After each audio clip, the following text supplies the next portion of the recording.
อ้โอ้นี่มามึงตะควักว่ะเห็นอะไรลาวอ่ะฮะลาวอ่ะเอานี่เสียบเอาบ่ลาวลำเอาดำเอาโอ้ในพิธีชาวบ้านเพิ่นดำเอาตะควักไปเมื่อไปพุ่นเมื่อถึงที่มา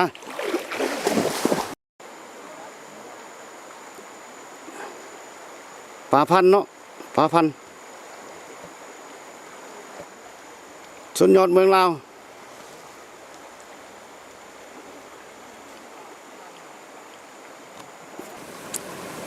ธรรมศาสตร์อุดมสมบูรณ์ในน้ำมีป่าในนามีข้าว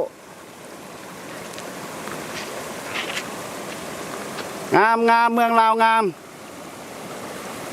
เมืองลาวอุดมสมบูรณ์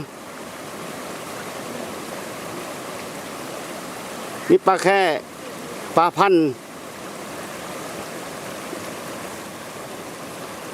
พี่น้องเอ้ยเมืองลาวอุดมสมบูรณ์หลายชุดยอดแห่งเมืองลาว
ว้า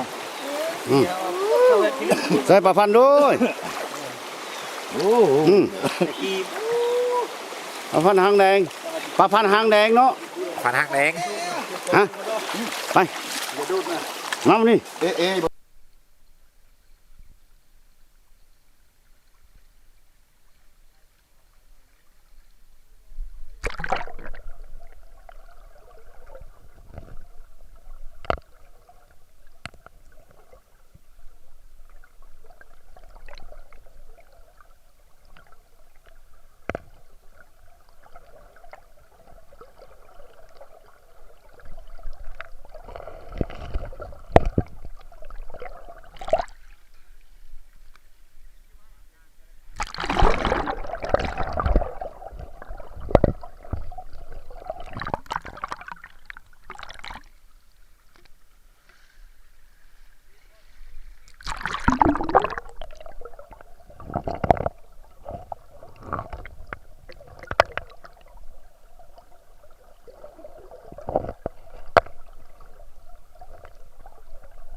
อยวันนี้มันพื้นได้พี่เอาลงน้ำเท่าไหร่